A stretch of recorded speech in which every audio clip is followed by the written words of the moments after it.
end the formal part of the presentation and just take any questions that you guys have. I have several questions.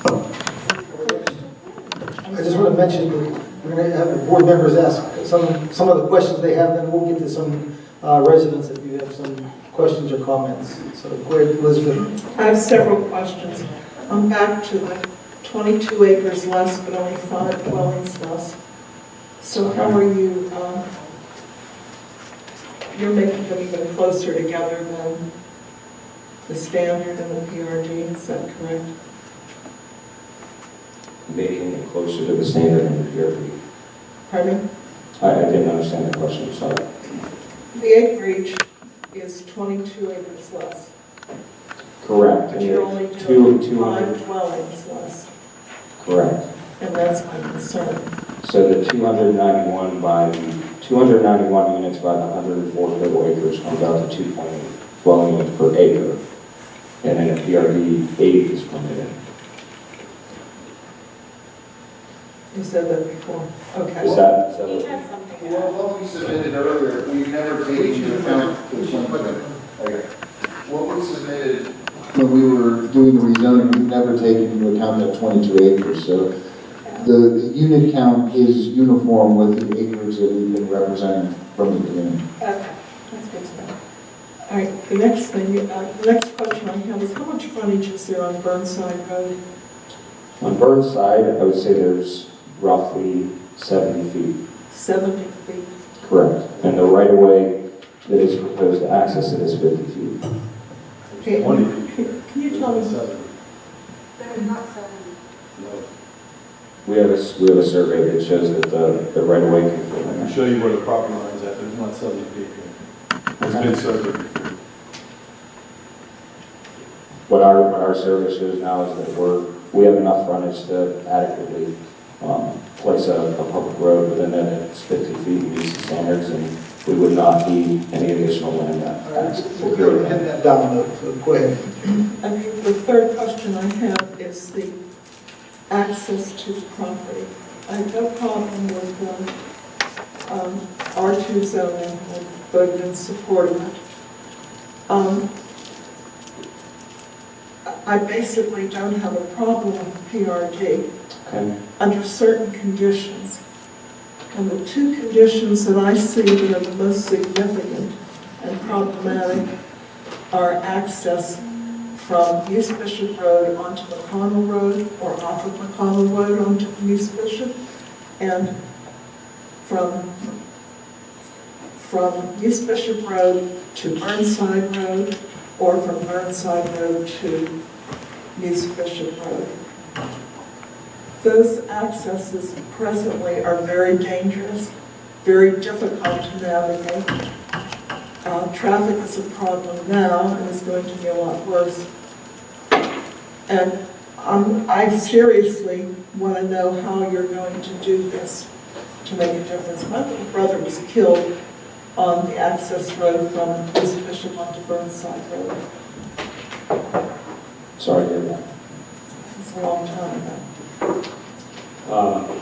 We prepared the traffic study and submitted it. We understand that McConnell Road right now is a local road, and it's functioning. Not McConnell, I'm Burnside. going to go through them. McConnell is functioning as a local, and it will need to be improved to a collector, which it's adjacent to our property, and we are going to work through. We need to determine how wide it needs to be increased to, what that cost would be, how we want to handle that improvement with the township. As far as the 2 off-site intersections that you had mentioned, we have done turning movements, turning studies, and we submitted those to the township for review by your traffic consultant. One of the comments that came back was specifically the Burnside and the McConnell turning movement, that we should look at restricting the northbound right turn movement from Burnside, from East Bishop onto Burnside, and the left turn movement from Burnside onto East Bishop because of the geometry of that intersection that was proposed as to prohibit that turning movement. So we're willing to, the request was to install signage to prohibit that, and we're willing to do that. I don't know that that's enough for Burnside Road, or you obviously are not considering anything for the McConnell to be sufficient, and that's of great concern to me as well. Okay. And I'd like to see you solve it in some way so that I can Understood. vote in support of your project. Understood. It's noted as a consistent concern, and we'll get ways that we can address it with the traffic.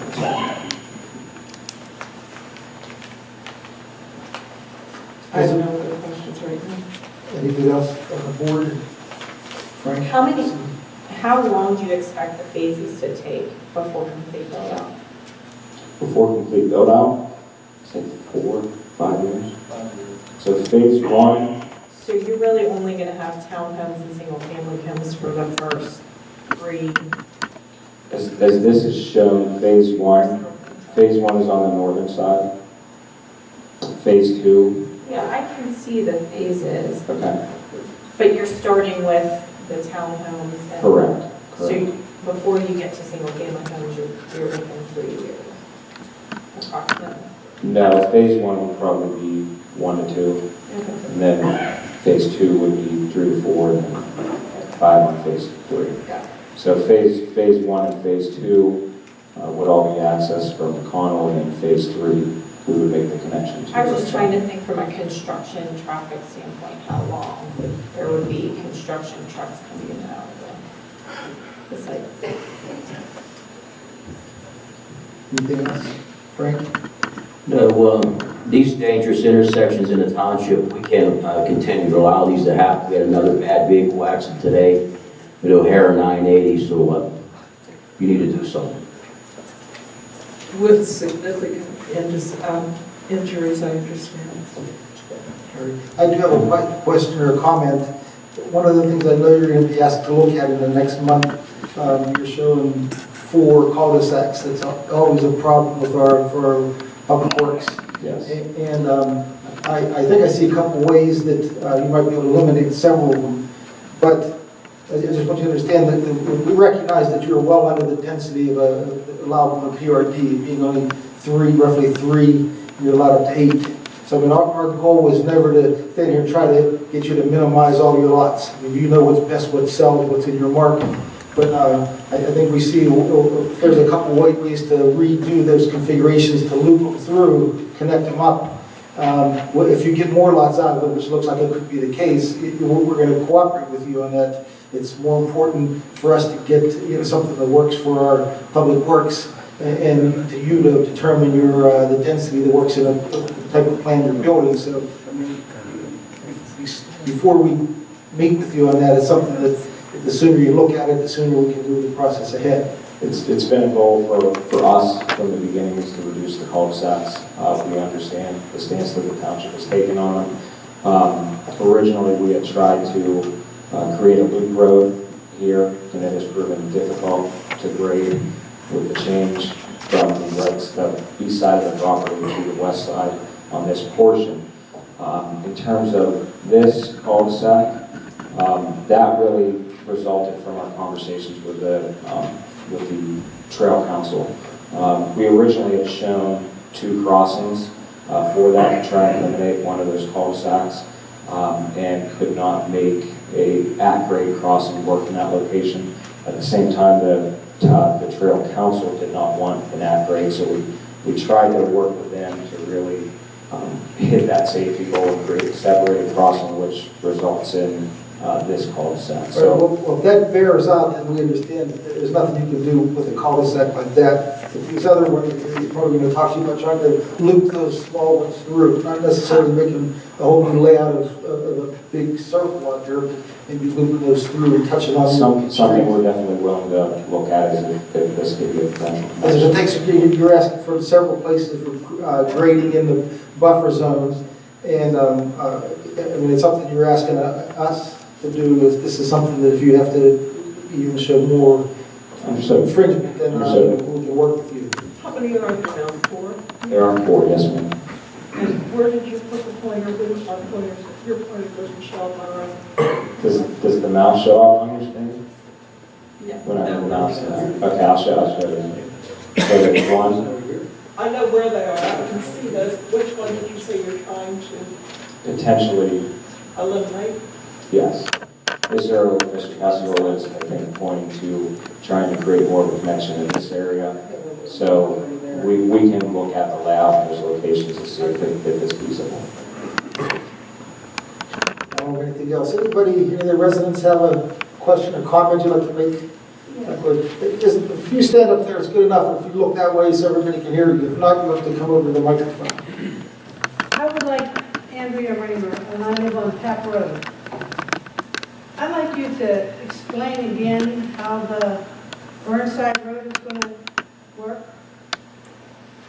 So there's a portion of our property has frontage on Burnside Road. Public road standards are a 50-foot right-of-way, so our second point of access will come to our frontage that is along Burnside Road. That will be Are you that, planning to improve Burnside Road? not at this time. Have you seen Burnside Road? Yes, I have. And you Yes. want two-way traffic? That has not come up as an improvement at this time, so we're not proposing it. And the intersection there, explain that again. Which intersection are you talking about? She's talking about Burnside. Burnside and 980. No. I mean, Miss Bishop. Use Bishop, yes. We had submitted an initial traffic study. The township's traffic consultant came back and said that due to the geometry, they wanted to restrict the northbound Use Bishop right turn onto Burnside, and then coming off of Burnside, the left turn movement onto Use Bishop. So we are going to restrict those movements for larger vehicles as requested by the township. While construction is going on. Where's that? Construction traffic can come from the north and make that turn movement, not come from the south. But are you talking about construction traffic or everybody's traffic? We're talking about when this is built out and developed, limiting those movements for people that would live within this community or travel on Burnside. So if you want to go to Muse, you go 3 or 4 miles out of your way. I don't think we should restrict residents living their whole life, sending them miles around. Not necessarily for, correct me if I'm wrong, the traffic consultants here, not for passenger vehicles, but for larger vehicles, deliveries, large trucks. So passenger vehicles can still make that movement. Not well. I think somebody said that. We have